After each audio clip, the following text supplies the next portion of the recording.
जन्म घेती. अजून नाथबाबा धन्यता कोणाला देते तो अशा लेकरांबद्दल. असे लेकर ज्या कुळात जन्माला येतात ना, धन्यता कोणाला देतात नाथबाबा?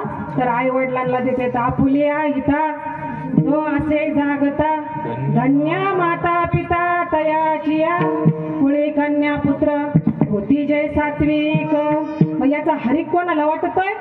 तर देवाला वाटतोय बरं का. तयाचा हरिक वाटे देवा. म्हणून पुन्हा एकदा दीपक भाऊंचे मनापासून धन्यवाद.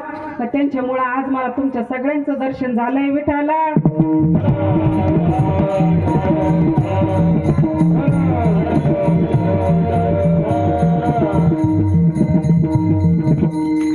मला वाटतं 3 वर्षापूर्वी सप्त्यात कीर्तन करण्याचा मला योग आला आणि 3 वर्षानंतर आज तुमच्या समोर मी उभी आहे. स्वपन मला काय म्हणतो असतं अक्का, आपल्या मायवाड्याच्या सगळ्या महिला वर्गांचं प्रत्येक वेळेस सप्ताह ठरला का सगळ्यांचं म्हणणं असतं राधिकाला कार्यक्रम बी.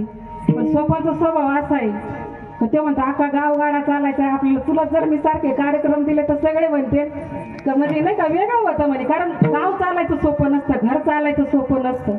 ते म्हणलं ज्यावेळेस, पण मी म्हणलं स्वपन ज्यावेळेस भगवंताला ती सेवा करून घ्यायची ना, विठ्ठल बाबांना ज्या दिवशी ती सेवा करून घ्यायची त्या दिवशी ते बरोबर करून घेणार. कारण माझ्या मनात असून उपयोग नाही, तुझ्या मनात असून उपयोग नाही. कारण इथं सांगितलंय काय का मनी आणावे ते होते आमचे सद्गुरू म्हणायचे, कृपा केली श्रीपादनाथे.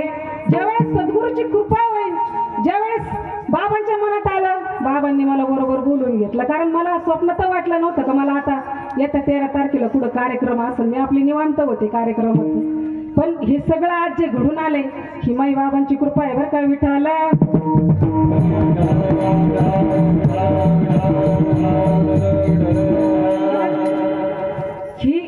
ही जी माळीवाडा भूमी आहे ना, मी त्या दिवशी पण सत्संगात सांगितलं इथं, खूप अशी पावन भूमी आहे बरं का. आपल्याला त्याचं महत्व कळत नसेल, मी कायम म्हणत असते, पण इतकी पावन भूमी आहे का अशा महात्म्याच्या पदस्पर्शाने पावन झालेली ही भूमी आहे का विठ्ठल बाबा आपले चंपामाई यांनी आपल्या माळीवाड्याला हा पारमार्थाचा पायंडा घालून दिलेला आहे.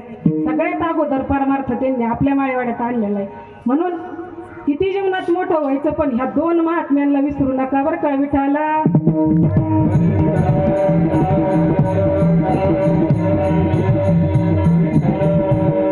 मला पण तुमच्यात यायचं म्हणलं ना तर मला ज्ञान सांगून नाही वाटत बरं का जास्त. कारण माईबाबांनी तुम्हाला पुढं ज्ञानाच्या बाबतीत कमी ठेवलेलं आहे बरं.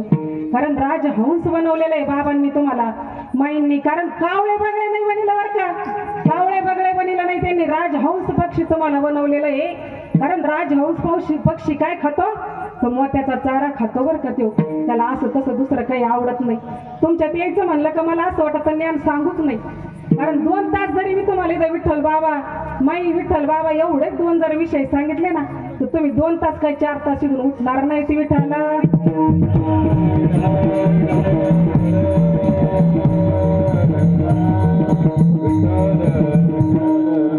त्या दिवशी सत्संगाचा योग आला, मला वाटतं 1 महिना झाला असं इथं माळीवाडीवर सत्संग ठरला. एवढं आपल्या इथल्या महिलांनी भारी नियोजन केलं मंदिरात. सगळ्या महिला आल्या आपल्या माळीवाड्यातल्या, आम्ही व्हिडिओ काढले, स्टेटसला ठेवले. सगळे म्हणायचे ताई सत्संगाला गेले एवढे माणसं कस काय गोळा झाले म्हणायचे तुमच्या तिथं कार्यक्रमाला. म्हणलं आमचा माळीवाडाचा असा आहे तिथं सगळे तिथं अशा महात्म्यांचे तिथं पाय लागलेले आहेत आणि अशा महात्म्यांनी तिथं तो परमार्थ नेलाय. ते महात्मे आहेत ना विरळचे. कारण ऐसा महात्मा परत न होणे, परत होणार नाही तो असे महात्मे.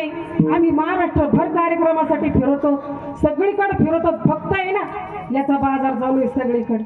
पण असा महात्मा आपल्या माळीवाड्याला मिळून गेले तर निरपेक्ष भक्ती आपल्या विठ्ठल बाबांनी केली, कुठल्या गोष्टीची अपेक्षा केली नाही. हो आज जे नामदेवराय भगवंताकडे मागतात ना तेवढंच विठ्ठल बाबांनी तुमच्या आमच्यासाठी तेवढंच मागितलं का, ह्याची देवा पै मागत चरण सेवा खंडित भरपूर देणारे होते विठ्ठल बाबांना. पण घेतलं का कोण त्यांनी नाही घेतलं. आता दारकुंडे साहेब माझ्या समोर आले, भरून आलं त्यांना बघितले नंतर. कारण खूप सेवा केलेली साहेबांनी त्यांची. दादांनी मला परवा सांगितलं, म्हणले साहेबांची माझी भेट झाली होती, असा विषय झाला. कारण मला माळ घातली ना तर त्यांच्याच घरात घातलेली दारकुंडे साहेब बरं का विठ्ठल बाबांनी, तुमच्याच घरात ना. दादा मला घेऊन आले होते विठ्ठला.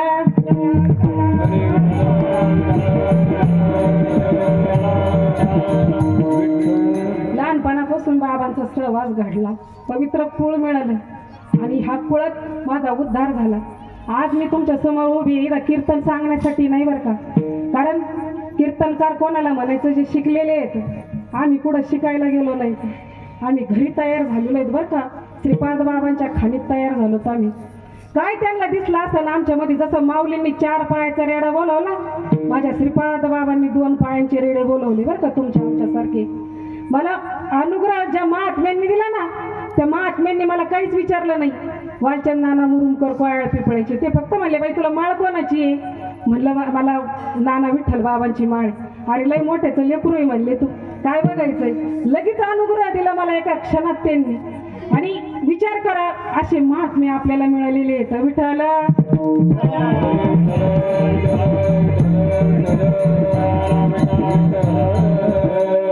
अशा बाबांच्या चरणाला वंदन करून आपल्या सेवेला सुरुवात करू. विठ्ठला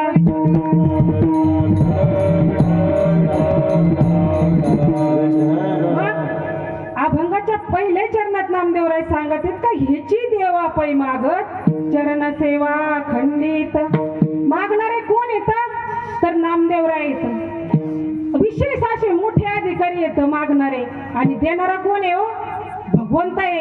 मग मागणारा पण विशेष आहे आणि देणारा सुद्धा विशेष आहे बरं का. देणारा सुद्धा उदार आहे. तो कसा आहे? तो भगवंत कसा आहे? विटेवरी